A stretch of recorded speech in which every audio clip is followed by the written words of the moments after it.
healthy together with proper diet and exercise. Matatapos na ang taon, wala pa ring ipon. Ho, ho, ho! Merry and Elyonario! Pwede kang maging milyonaryo ngayong Pasko! Mag-transact lang sa M. Luwalier from October 5 to December 31, 2025! Punta na sa M. Luwalier para Christmas ay merrier! Grand draw for Merry M. Elyonario promo is on January 8, 2026. Per DTI Fair Trade Permit number FTEB 238749 series of 2025. DYKB Radio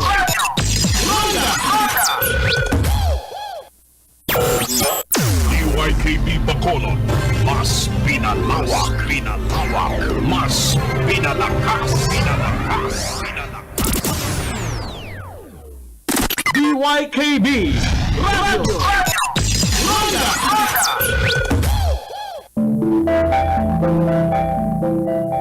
Ginapahibalo sa mga tagpalamati nga mga opinyon, pananawan kag panindugan nga ginapalayag sa masunod nga palatuntunan, iya lamang kaugalingon sa mga natunggan nga tagwaragwag kag hindi bilang iya sang tagdumalahan sang RPN DYKB.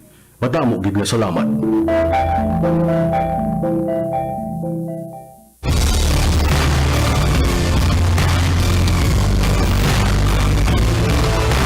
The majority.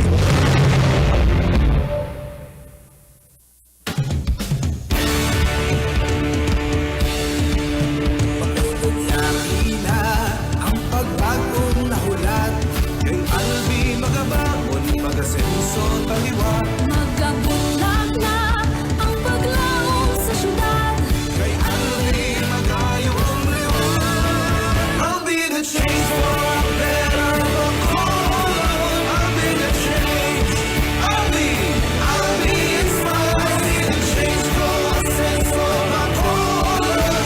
May panahong aksyon, isingit na mo. I'll be the change for a better Bacolod. I'll be the change.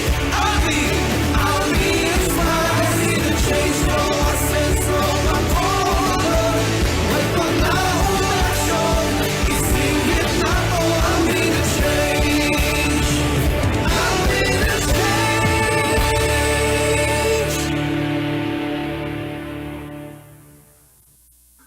Nag-aaway ako kontra korupsyon sa konsiyo. I'm very consistent and vocal in fighting corruption sa konsiyo. In my 3 terms as city councilor, wala tagid ka magipabayan. I serve you with all honesty and integrity. I did not fail you. I serve you. Genuine public service halin sang una. Malipayon nga Pasko kag mahamungayaon nga bagong tuig sa inyong tanan. Ini si Vice Mayor Gab Villasin sa siyudad sang Talisay, padayon sa serbisyo nga may tagipusoon. But that's why what is important is to forgive and forget whatever nga may mga diferensya ng isa-isa. And that is the only gift that you can give to me. Remember that. And that is what I am asking from each and every one of you. And I would like you to promise each and every one here.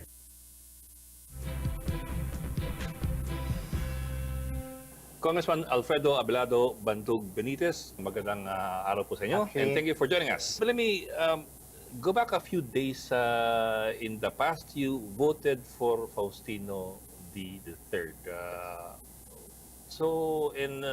But before that, you abstained from voting for Romualdez. So what does that make you now? Where are you in the political spectrum of the House? I'm now part of the majority because I voted for Speaker G, right? And when I abstained during the time of Speaker Martin Romualdez, no, I was considered independent. Okay, so but now I'm still independent, as far as political parties are concerned, because I'm not associated with any political party. And at the same time, I am now part of the majority of the House of Representatives. You're independent as far as political alliances are political parties are concerned, but not as far as alliances are concerned. That's right.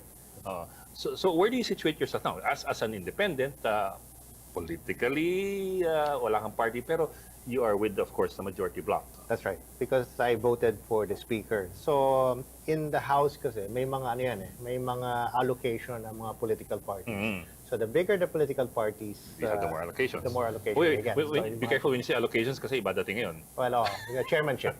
So, in other words, they're So you given have to be careful with more that. the selection of chairmanships that they can appoint. Yeah, yeah. Well, yeah. The chairmanships and the leadership positions, for example. leadership mga positions. majority Tama and yan. deputy speakers. Okay. So you're not going to be getting any of those. I know wala pang announcements as far as going down the line after the speaker. Wala pang announcements. Wala pa, no? What's Kasi going to they'd happen? like to ensure na matapos muna yung budget process. Kasi ilang linggo na lang, di ba? We have to send it to the Senate. So if we start talking about changes in chairmanship, changes in positions, leadership, baka ma-delay yung budget. So we'll make sure that the budget is finished on time before we start talking about major changes in leadership selection. But there's no concern at all na walang changes sa leadership ng committees. For example, the Appropriations Committee, considering that, of course, this is a carryover from the previous leadership. Well, yes, but this is not the same as the former APRO chair. As an Hindi na si Zaldico as to. an So this 19th is Congress. totally new individual. And hindi lang yun.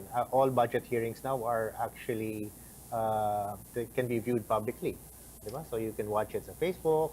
Wala nang tinatago. Okay? That's what the new leadership is trying to project. Now, this is under Swan Singh. Yes. Yeah, Senator Mr. Swan Singh. Swan Singh. Actually, she also made quite a few announcements on reforms dun sa budget process. But I'll get to that later. I do also want to get your opinion about those proposed reforms in the budget process. Pero sir,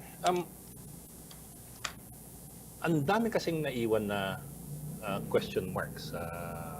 Even with the replacement of Speaker of Valdez, ang dami pa mga pending eh. Zaldico is the biggest question mark that's been left pending. There are a lot of questions as to whether or not the Congress has the authority or the power to require him to come back. I think Speaker D made the first step already. No? He canceled the travel order. So he is expected to return because he has no more authority to travel. Whether he will do that or not, I do not know. But para siya yung missing key in all of this. Di ba? So everybody is pointing to him and he is probably has all the answers to our questions. So ngayon, ang question is accountability. Sino ba ang accountable? Sino ba dapat ang managot sa mga issues at sa mga problema that we are now discussing? And, well, you've heard the Senate, you've heard, well, sa House, wag na natin pag-usapan yung House kasi it seems to be that there's a cover-up happening with every time there's a hearing. It's not going towards the direction that we feel would be the right direction to take. No? Wait, are you talking about the Infracom? The TRICOM, di ba? The TRICOM is the Infracom, di ba? It's The public Infracom, accounts and yes. public works and... But for example, di ba, Congressman Toby had to go to the Senate to show what he that knew. was unusual. Unusual, di ba? And he tried to do that sa House. Pero pinigilan siya. So I think the House TRICOM has lost its credibility to go after this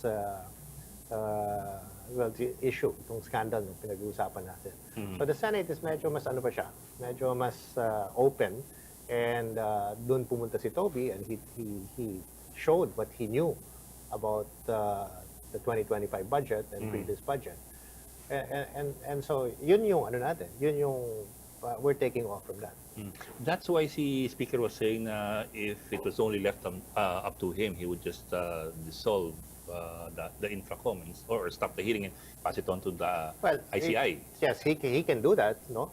Kasi parang how do we investigate ourselves kung kami mismo ang nagiging suspect? Or probably change the chairman of the committees. And You're talking about Terry Ridon. Yes, and put somebody that may be more independent. Those are pretty strong words. You said cover up doon sa committee. Well, kitang-kita naman eh, di ba? People, Toby tried to present his information on what he knew, and di ba, we tried to call Zaldico, but tried to call Benji Magalong, Mayor Benji, and it did not happen. Terry Don was known to be a progressive congressman from way back. Nung I agree. siya nasa kabataan I agree. party list, I remember right. Ano pa yun Makabayan Block pa yun dati. Exactly. Until now. But he is now a party list that was majority elected from Bicol. Diba? So, and Zaldico is coming from Bicol. Ako, Bicol is coming from that part of the town. Okay, some very good points there that you pointed out. But at the same time, yes, Zaldico is the biggest problematic phase that we have. But is he the only phase? I mean, maliban kay Zaldico tsaka kay Speaker Romualdez, you're talking about what, 317 congressmen, almost all of them scot-free.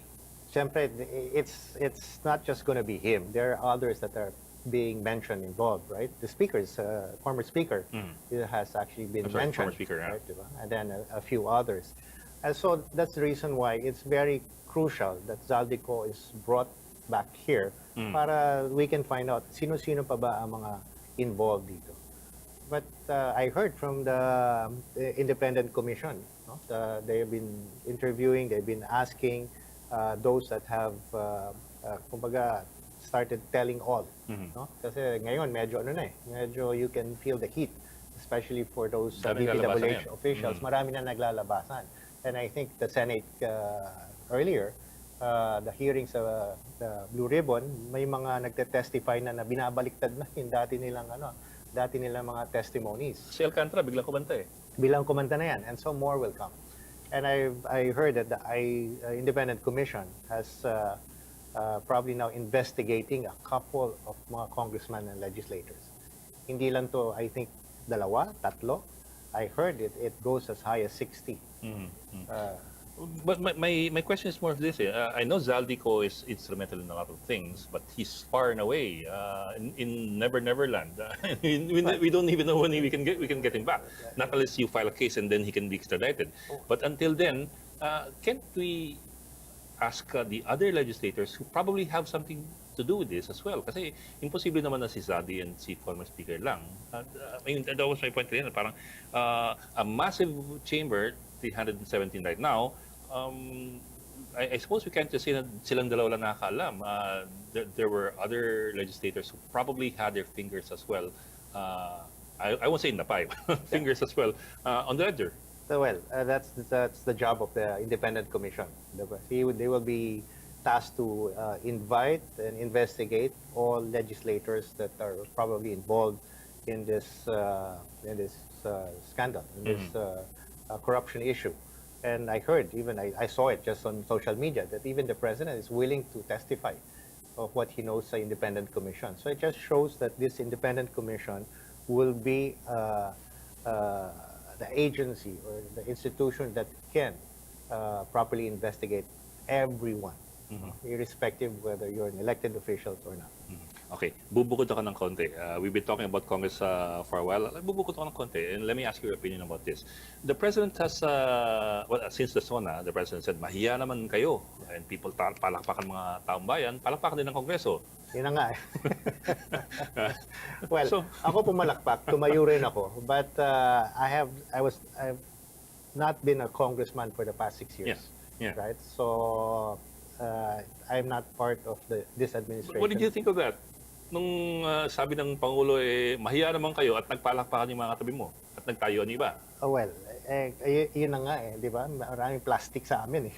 Di ba? And you can see that some of the kahit na naman sa mga hearing natin, di ba? You can see how they nagagalit sila, they show this as if they were for the people.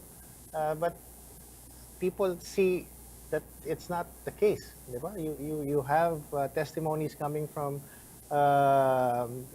DPWH, mga contractors, that ito na, parang ito yung open secret na alam na ng tao to eh. In fact, buo na yung kwento eh. The narrative, as far as the people are concerned, is already done. It's already parang finished, no? It's just a matter of the prosecution that everybody's been expecting. So dalawang hinahanap na ng taong bayan. It's not just to prosecute, but also to return some of those ill-gotten wealth. Yeah. Oh, we'll get there. Pero what I meant to ask was this, when the president said na mahiya naman kayo, his critics pointed out na parang, bakit yung Pangulo biglang dumistansya at nagsabi, kayo mahiya? Bakit? Hindi ba siya kasama dapat doon? Kasi he is, sa kanya galing po yung NEP. And I know it's Congress that put together or scrutinized the budget and wrote it, finalized the budget. But in the end, he has a supermajority in Congress. So can he escape, for example, accountability as far as how you influence your people in the legislature? Yeah. You know, when you're talking about, let's say you come from a corporation, right? You may be on top of everything, but you don't know all the details coming out. Diba? That's why you have mga finance department, you have all of these people underneath you supposedly doing what they're supposed to do. So the president is similar. Diba? He may not have all the information of what is happening on the ground. And as you can see, diba, kahit nasa DPWH lang, Secretary Manny Bonoan saying na hindi namin alam eh. Diba? We don't have the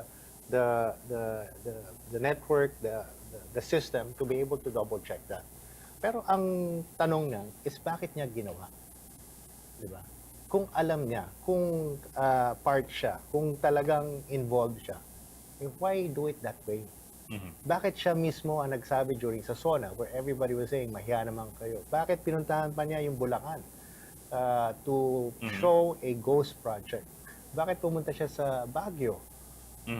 Personally seeing all of these projects kung kasama. Kasi it doesn't make sense, di ba?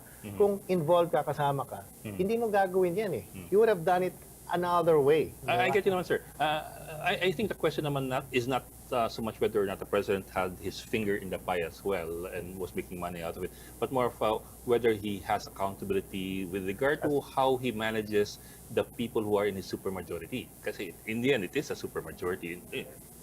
Yes, pero as you can also see, di ba, sabi naman niya na walang sasantuhin, di ba? Whether kaibigan, kamag-anak, kalyado, di ba? The investigation will push through and then prosecute. And I have heard him also several times. Di ba? For the whole system to be properly implemented, you have to use technology. And he has signed a law saying that we have to put this data, information, everything that's happening all the way down through a modern system that is easily verifiable. You're proposing blockchains. I propose a blockchain because that is the technology now that allows you not to tamper it. I had to look it up kasi hindi ako pamilya sa blockchain. Parang online ledger yan that everybody sees it. For the benefit of the viewers who probably, like me, do not know blockchain, alam ko lang kasi kadena. It's a digital ledger recording where transactions are, as you have more participants, they each have a copy. So, that's right. It's harder to manipulate. Oh, kasi you'll have to manipulate everybody. Katulad nito, di ba? Parang if you mention about this small committee, every time it comes up, this small committee of 4, and then you find out that the small committee of 4 gagawa pa ng smaller committee of 1 or 2. Right? So, ito, parang nangyayari is napapabayaan ang desisyon kung anong budget o anong resources ang i-allocate sa mga project by these 2 people. And that's very dangerous. It's opaque. It's very opaque. Yeah, so kaya nga I propose this blockchain technology para hindi lang sila ang may alam kung anong ginawa nila. And manipulation is not going to be easy because you have to manipulate everybody down the chain. Well, even if that's possible. Well, ang nangyayari kasi sa atin ngayon is because after that, they say, ito na yung budget, parang people just took it for granted. Diba? Yan na yan. Yan na yung pinagkasunduan ng lahat. Okay. Sir, atas ako ng konti, kasi you were a congressman from 2010 to 2019. Yes. So you had 3 terms. You had 3 full terms before you took a break. I remember kasi it was a pork barrel scam of 2012 or 2013. We had this massive rally in the Luneta and everybody took part in it and everybody was so proud that we all railed against the pork barrel system and we changed the pork barrel system. It was rendered unconstitutional. So wala nang pork barrel. But in the end, ang pork barrel na 70 million and 200 million for congressmen and senators, napalitan ng bilyon-bilyones na wala ng limit. Well, ngayon, diba? With, You're with, with talking allocations, with yeah. allocations, yeah.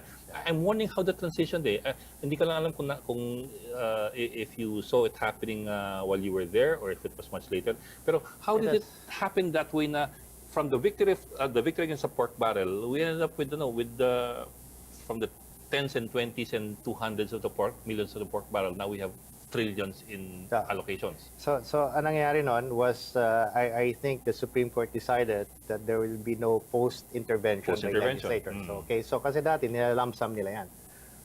And then they started finding other ways, no? And as you said, no, parang naging billion-billion na because naka-intact na sa mga projects.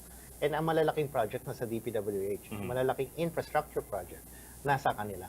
So doon na sila nag-focus. I mean, I guess those who want to take advantage of the situation, kung paano nila gagatasan, so to speak, ang mga projects ng government. And if you look at the history, diba, I was not a congressman then, but during the previous administration, it was rock netting. Ito yung mga juicy projects na talagang yung mga bakal na net. Oo, yung bakal na nalalagay dun sa mga slope protection, di ba? And these projects are actually high margins and malalaking amounts na linalagay sa kanila, di ba? And then after rock netting, it became flood control. So hindi natin alam kung ano baging next mutation itong systemic plunder of our resources. But again, as I've said, no, this can only be eliminated if we become transparent of all of the resources or appropriation that government will do. Speaking of transparency, you mentioned yung the small committees, and of course we will also have to talk about the BICAM. The small committees, how far does that go? How far back does that go? Kasi when I was covering Congress in the 1990s, wala pang small committees noon eh. Parang dati pagkatapos mapasa ng second reading, tapos third reading, parang ano lang eh, ministerial na yung third reading eh. Pagdating sa BICAM, wala na halos reconciliation na lang ng conflicting versions. Now it's not reconciliation anymore of conflicting versions. Now you basically have rewriting of well, budget. nangyari yan, I think, previously, my understanding ng previous administration, hindi naman ganun kasi kalaki ang ginagalaw. Right? So the NEP still stays, parang nakikilala mo pa siya, di ba? Kung sino yung NEP na yan. I think itong previous administration, this current administration, which was the 2025 budget, which I think the president also said that, was angry and vetoed some of the projects. Yeah, 26 billion. Kasi lumobo na yung yung amount na pinagpalit nila. From 800 billion for DPWH, naging 1.1 trillion. Hindi lang yan. Because if you look at it, yung mga ginagalaw lang, nasa mga before, previous administration, is about 200 to 250 billion. Yeah. Itong last 2025, almost 600 billion ang ginalaw. So as you can see, it is too far, it is too different from yung NEP na sinubmit. But do we know when this system started? Itong, I don't know if you'd call it, don't know if you'd even call it a system pero this practice started na yung BICAM has become its own monster, if you'd call it that. Well, yes, but you have to understand kasi lahat ng mga public officials, lahat ng mga congressmen, mga senators, they have to build constituency. Yeah. And for a congressman to be able to claim performance, they have to say, ito yung nagawa ko. Ito yung nadala ko dito. Ito yung tinayo ko. And that's normal. I mean, hindi naman bawal ang insertion actually, but insertions per se, they're not necessarily irregular. They're not necessarily illegal. Yes. So ang nangyayari sa insertions kasi is after the NEP is submitted, may mga ibang items doon na binabawasan, tapos nililipat kung saan nila gusto.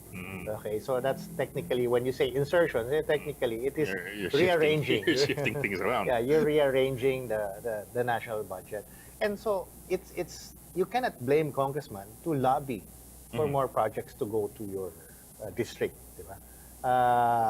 Ang talagang masamang nangyayari ngayon is hindi na linalabi para sa district.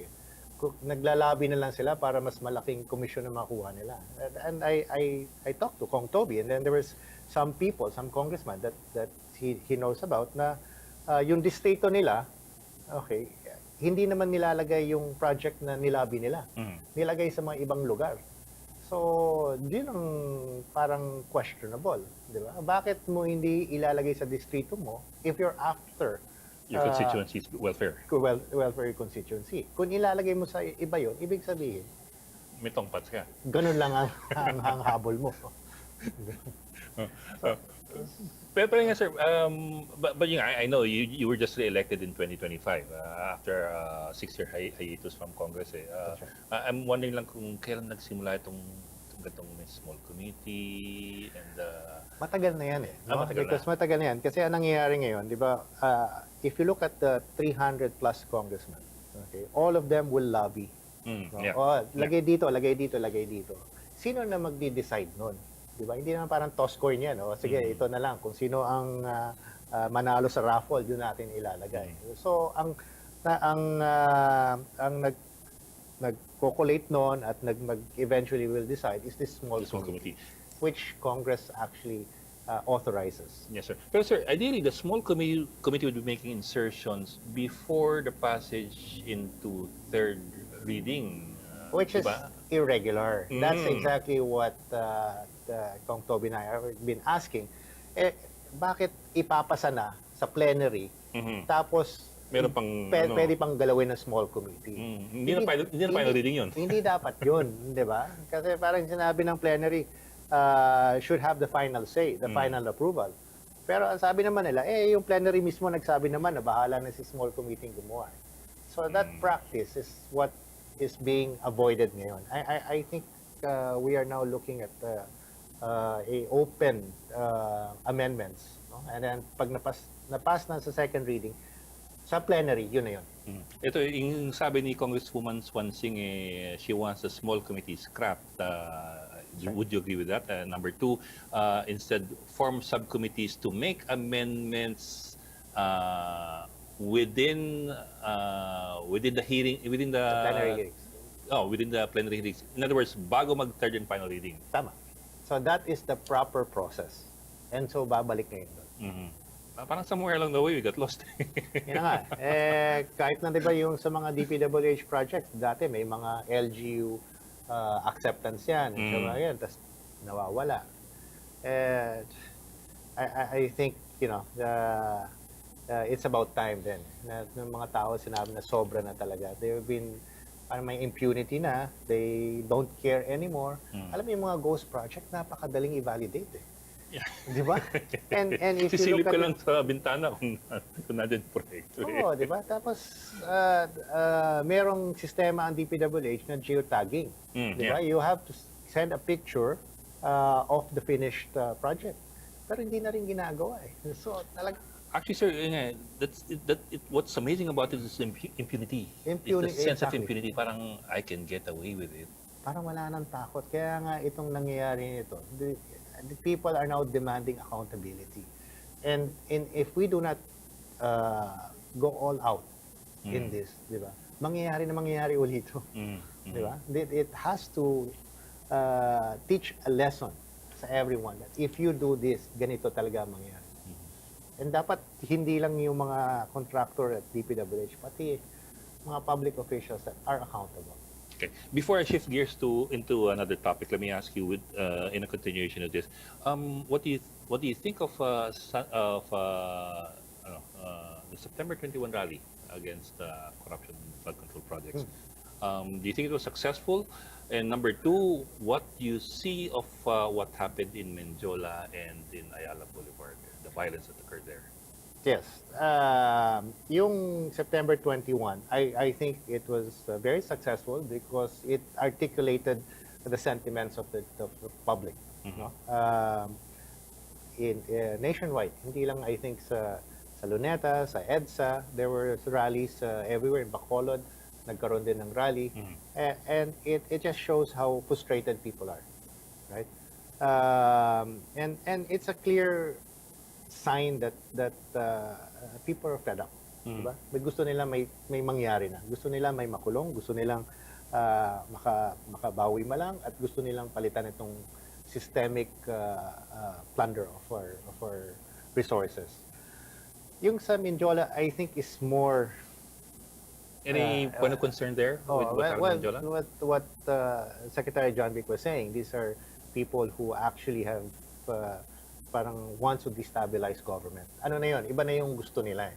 Remember that September 21 was supposed to be a peaceful rally, and it was supposed to show what people are feeling.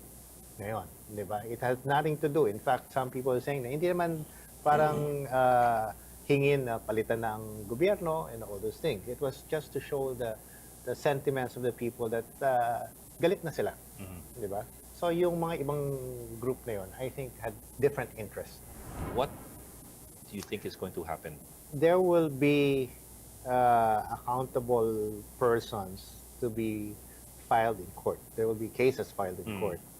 I'm almost sure that there will be cases filed for contractors, the DPWH officials, and a few legislators. So that has to happen.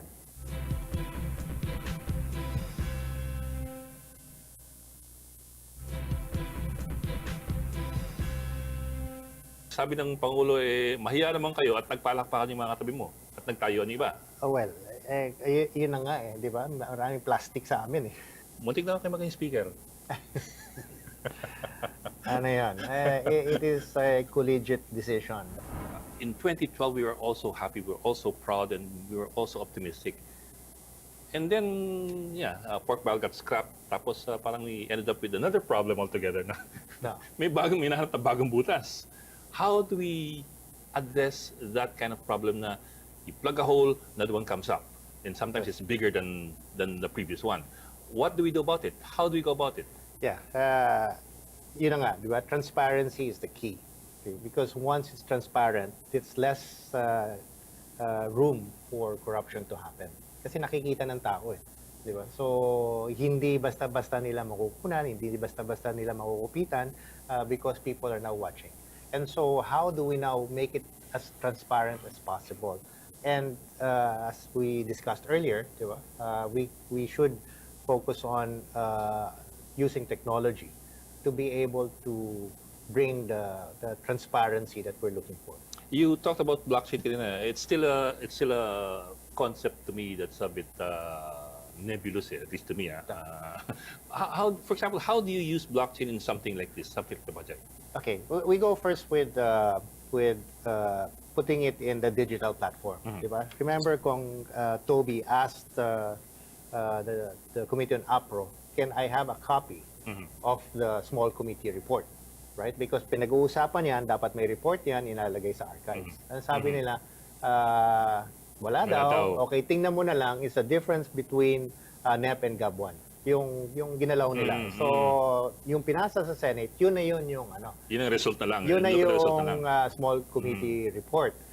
It takes what? There's 7,000 pages. How many books of budget report and allocation that you have to go through one by one. Talagang aabutin ka ng siyam-siyam. But ang tanong nga, why not a soft copy? Right? That is on the digital platform. Doon na lang makikita na natin. It's easy to extract, it's easy to find, it's easy to you can manipulate, identify. Manipulate is the wrong word, pero you can, parang Excel file, you can...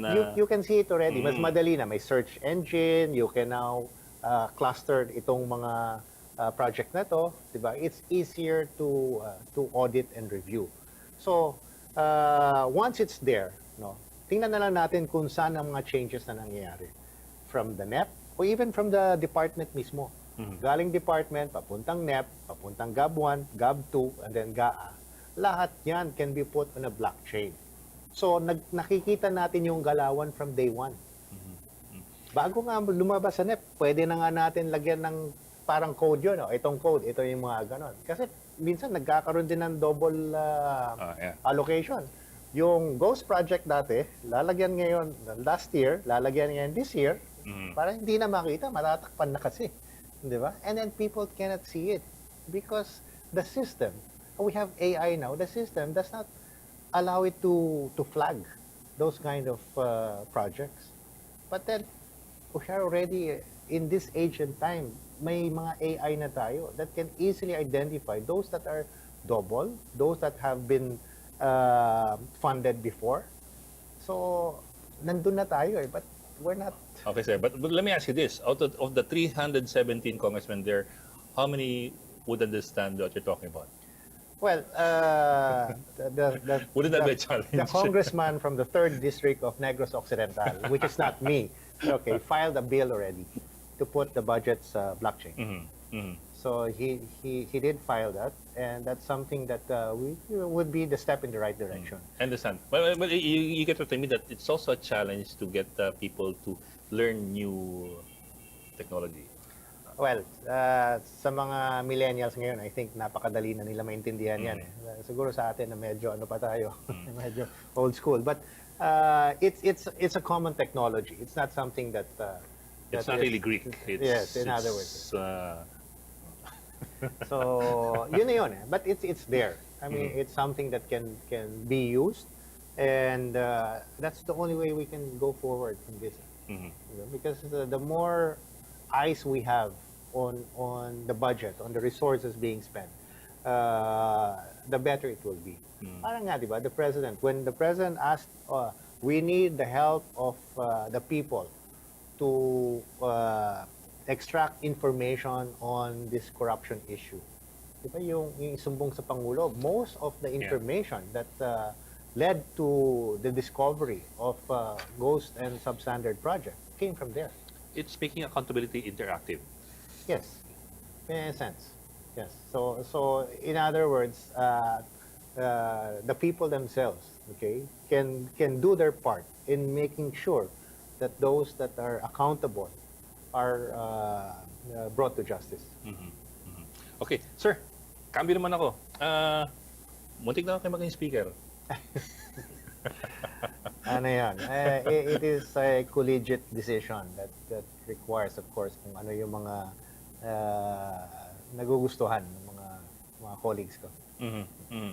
But do you mind talking about it? What happened along the way? Kasi, well, of course, there were many names also mentioned. There was also Toby Chanco, there was also Duke Frasco, and of course, there was you. You were part of this, I don't know if you'd say part of it, but you were part of this group of independents who were supportive of the president but not supportive of his cousin. Yes. And that was, I suppose, also a major risk on your part. Yes. I guess that's where it's coming from. No? Kasi since hindi kami nag-support, nag-abstain kami sa election ni former Speaker Martin Romualdez, they thought, sige, they will be running for Speaker, kakalabanin, etc. And we were just airing a sentiment that we felt that it should have been addressed. No? And we were very happy when the President mentioned these things, no, sa sona niya, na mahiya naman kayo, yung famous speech niya. That really what we were looking for, right?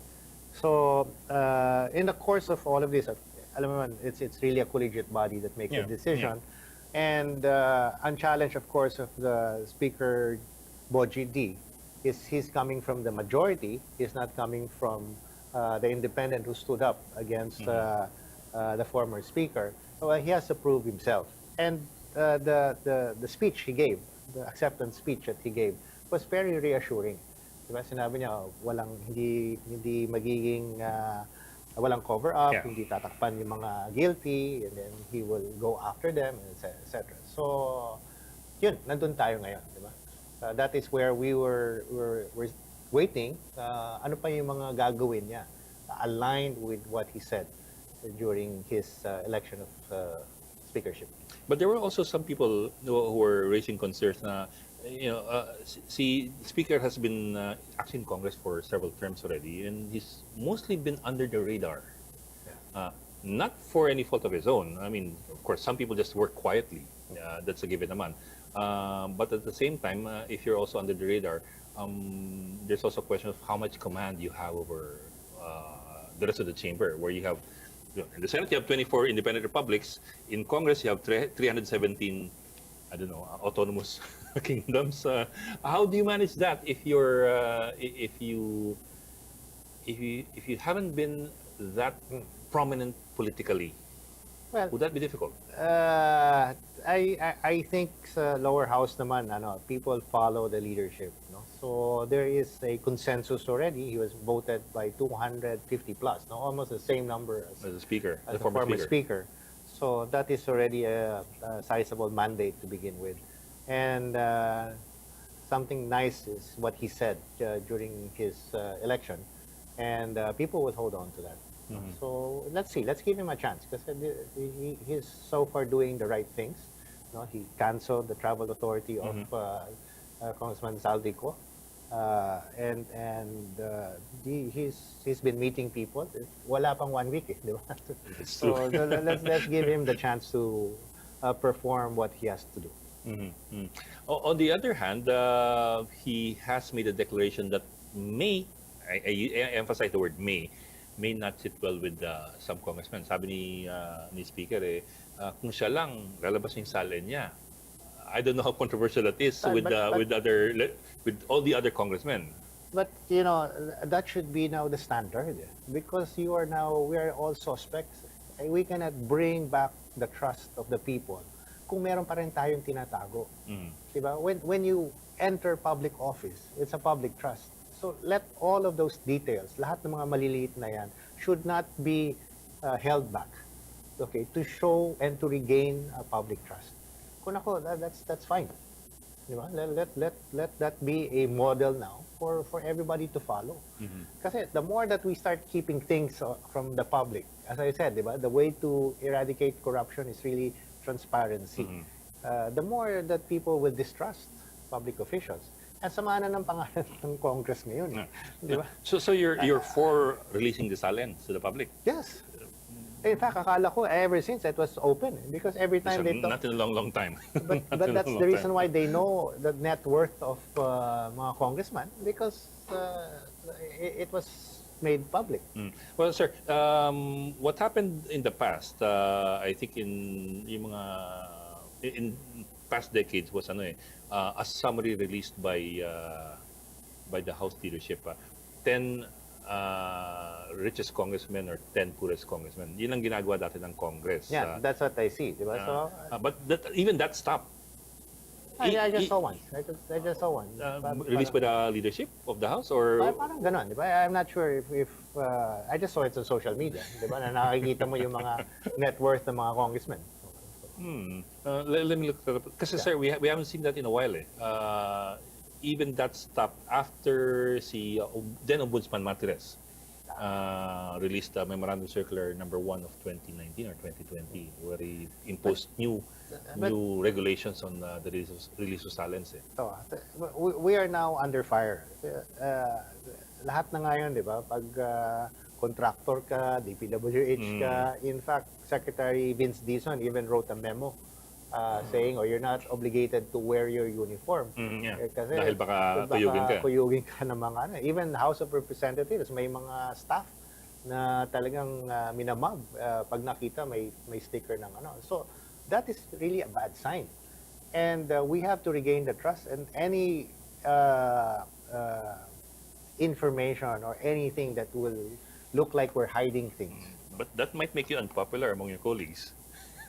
If you push that. They just have to make sure that, when they enter public office, they have to be prepared to be transparent.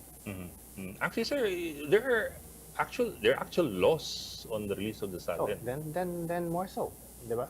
So, in fact, 6713, there might be a political shift after this, di ba? Parang nung COVID, lahat ng mga LGU, mga mayors, mga governors that did not perform during COVID had their days next election in 2022. So maraming mga entrenched, nakala mo talagang hindi matatalo, natalo during that time. So this is also similar. Ang mangyayari dito, those that have doubts public's mind, will really have a day of reckoning sa 2028. May pabol nga pala ako, sir. I forgot to ask this kanina eh. Yun nga,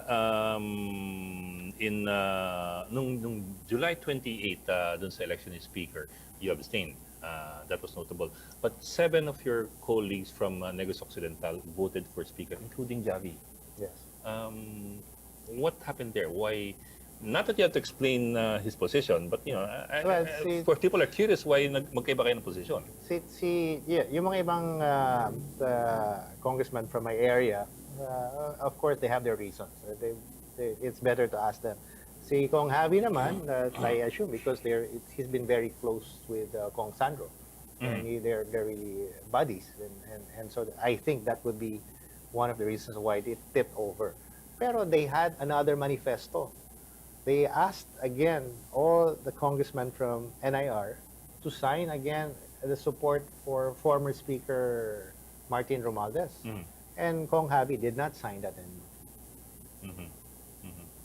So, as you can see, it was probably just a personal reason at that time. But right after that, he declined signing the manifesto. Would he have voted for you if you ran for Speaker? You have to ask him. Di ba? Hindi ko masasagot yun. Okay. Sige, sir. Okay. Cambio naman ako. May iba naman tayo ng konti at hindi masyadong controversial. You have a bill that you plan to file dividing Bacolod into 2 districts. Why is that? The population has gotten too big? Yes. Qualified na Bacolod ever since. I think even last election, it already qualified for redistricting. So, every time you have more representation, diba, you have a better chance of bringing more resources to your district. Yeah. Ideally. So it's as simple as that. Okay. But see, your son now is a congressman of Third district of Negros Occidental. Oo. Okay nga pala That yung used to be Bacolod. that used to be my Sorry, district. I got confused there. Kaya minsan nga, pag may mga regalong na pinapadala sa mga ibang tao, nagpapasalamat sa akin. Ay, wala man akong pinadala. Yung pala galing sa kanya. Okay, sir. Sige. Pardon me for my mistake there. Ibang issue naman. This big issue that's going to come up by February next year, impeachment of Sa Duterte, at least a possibility of the filing of the impeachment complaint against Sa Duterte. What do you think are the chances there? Well, impeachment is a process to bring again accountability, di ba? It should not look like a political move, okay, for political interest. It has to be based on accountability. Now, I am not too familiar with the case of impeachment against. You're talking about the vice president. The vice president, right? yeah. I'm not too familiar with that, but if it shows that there are some questions regarding her accountability, then the process should proceed. Okay, but if it becomes like a political move, just to use it as a tool, then I don't think it will fly. But he used to be with PDP Laban. Would that put you in a bind or in a Hindi naman. hindi naman conflicting, pero more Hindi of would that put you in an awkward situation? Hindi naman. That's the reason why I went independent, because I don't really believe in the ideologies of the political parties. Diba? May mga sinasabi sila, but in practice, it's not being done. It's really an alignment of political forces. And the stand of the party is muddled. Hindi mo na nakikita kung ano talagang stand ng party. It's either administration or the administration, or if not, I think there's a big donor, Well, the patron that handles the political The party. ideologies seem to have evolved into personalities more than ideologies. Well, exactly. So I really don't stand on being with personalities, because it has already a notion that, diba, you're protecting something.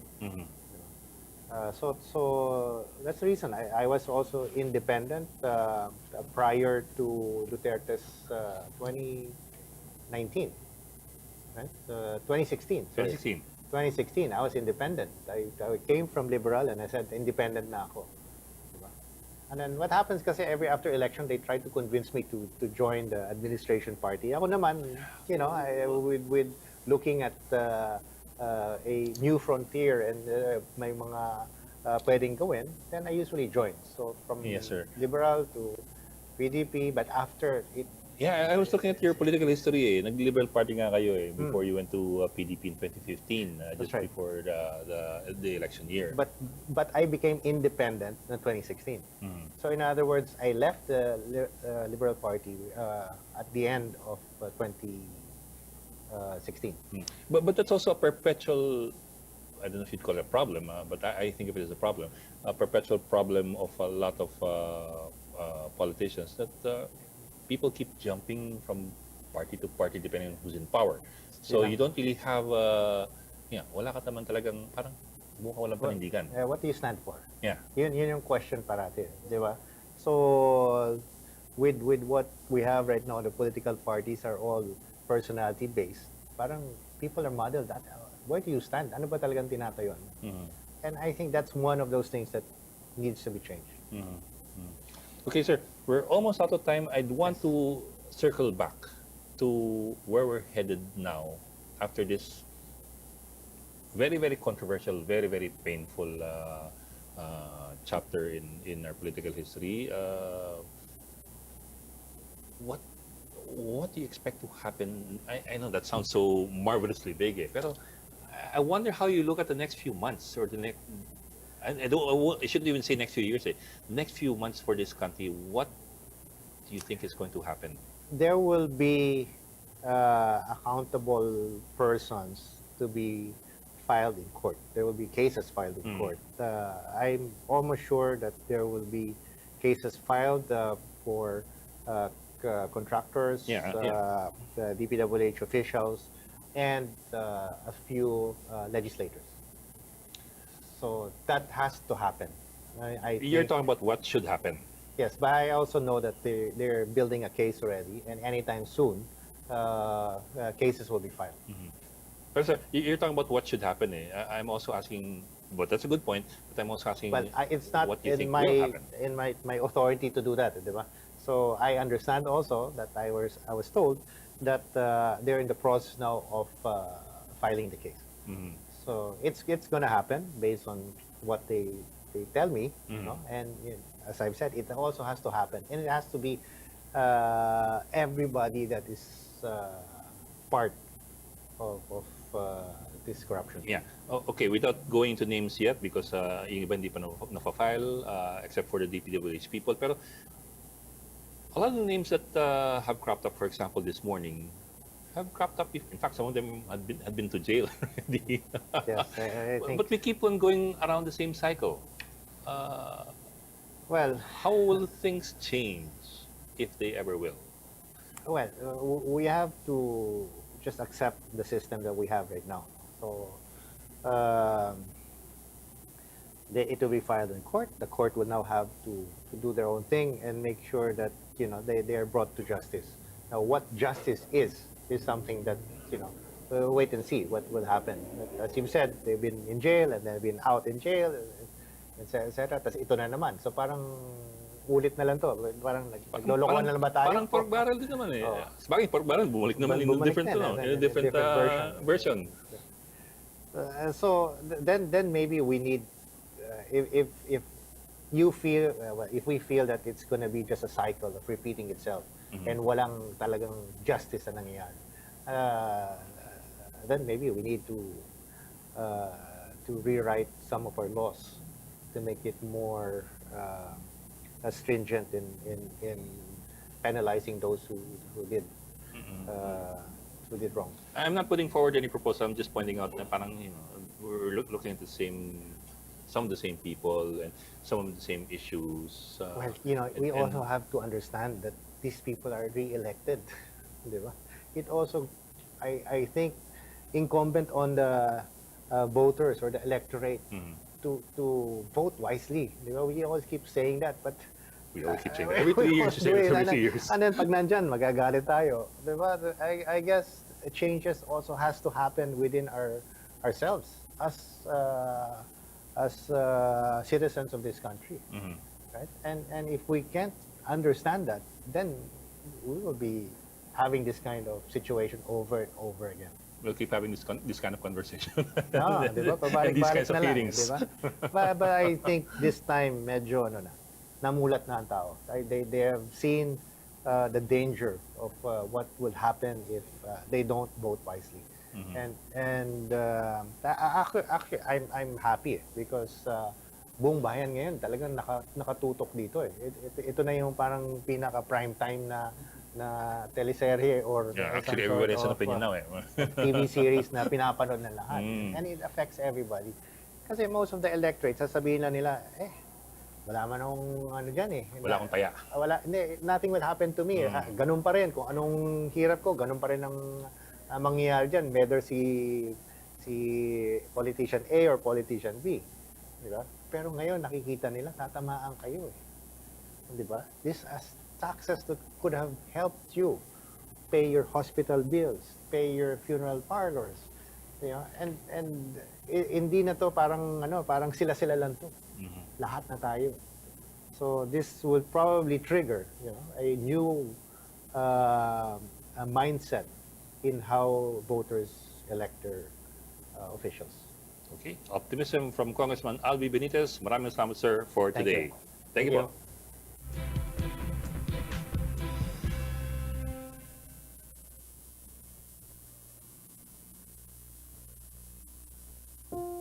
Matatapos na ang taon, wala pa ring ipon.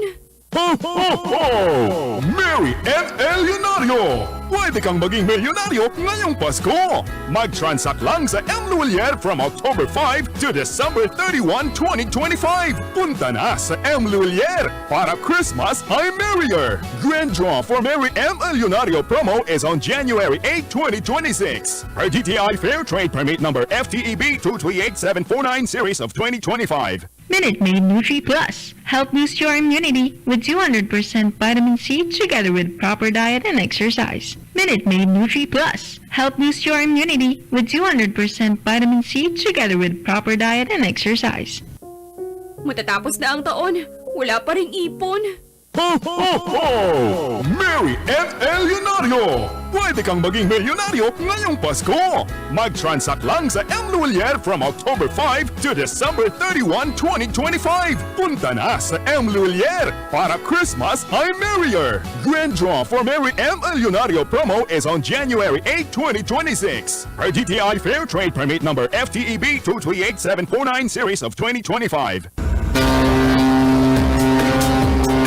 Ready na ba sumakay? Sa Tugo Travel, pinasadya gid ang biyahe mo. Libre na ang 50 kilos nga bagahe. May libre pa gid kapag kaon sa tibuok biyahe. Komportable kag malapad ang mga cabins. May legroom pa. Daw nagbakasyon ka bisag nagabiyahe ka pa lang. Magdamos ang mga aktibidad sa barko pamalipay ang tanan. Mas barato pa kung grupo ka mo nga magbiyahe. Upod ang pamilya o kon barkada. Sulit, saya, I-download ang Tugo app o kung kadto sa pinakamalapit nga Tugo store o kung travel agent. safe, sulit, saya, sakay na sa Tugo. Matatapos na ang taon, wala pa ring ipon. Ho, ho, ho! Merry ML Leonardo! Pwede kang maging milyonaryo ngayong Pasko! Mag-transact lang sa M. Lulier from October 5 to December 31, 2025! Punta na sa M. Lulier para Christmas ay merrier! Grand draw for Merry ML Leonardo promo is on January 8, 2026. Per DTI Fair Trade Permit number FTEB 238749 series of 2025. Minute Maid Nutri Plus. Help boost your immunity with 200% vitamin C together with proper diet and exercise. Minute Maid Nutri Plus. Help boost your immunity with 200% vitamin C together with proper diet and exercise. Ini si Ronda Art Mix doon sang programa ang Ronda Puwersa. Mabatian kada Sabado nga adlaw, alas 10 tubtob alas 11 ang takna sa aga, kag Domingo nga adlaw, alas 8 tubtob alas 10 ang takna sa aga, nagatamyaw sa inyo tanan sang isa ka malipayon nga Paskwa kag mahamungayaon nga bag-ong tuig. Ang ini nga malipayon nga pagpanamyaw ginadulong sa inyo sa masunod. Dr. Leo Lakay Reyes Lopez, President ng Winners Life International. Himamaylan Mayor Raymond Tungson. Himamaylan Councilor Richard Henada. Kawayan Mayor John Ray Tabuhara. Mr. Hogan Lam and Boyet Gamarcha, sang Hizon Hardware, your tools to success. Sangguniang Panlalawigan Councilor Ralph Alvarez, Higop Resto, the best kansi and pata in Iloilo City. Adnarim Enterprises, sole distributors ng Lori Pet Care Products diri sa Isla sang Negros. Negros Occidental Governor Eugenio Bong Lacson, kag sang RPNDYKB ang Radyo Ronda sang Bacolod. Merry Christmas and a Happy New Year!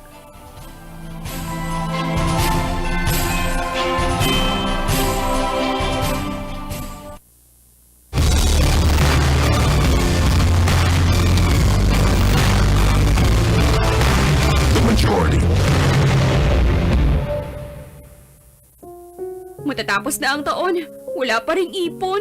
Ho, ho, ho!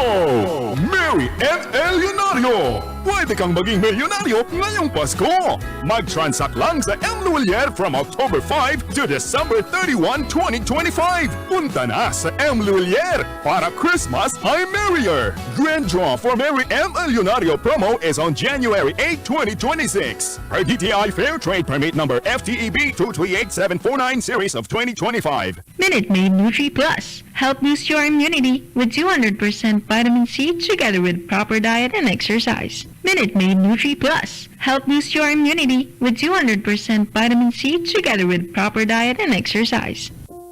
Matatapos na ang taon, wala pa ring ipon. Ho, ho, ho!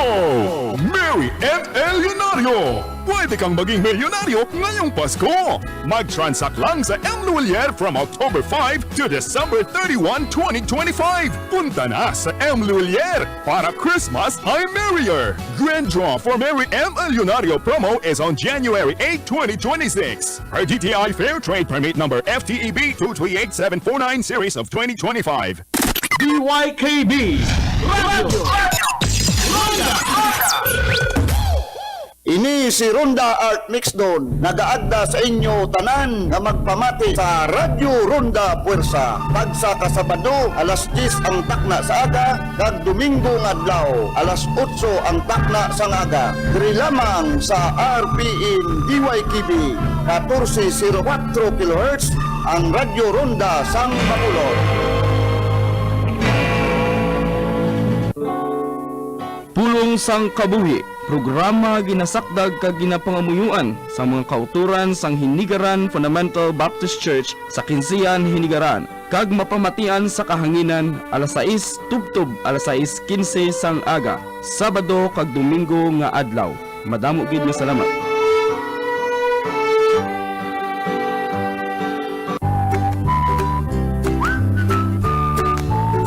Ini si Ronda Hinsboy Sistina, nagagdagid magpamati kada Domingo, alas 6:30 tugtog alas 8 sa aga.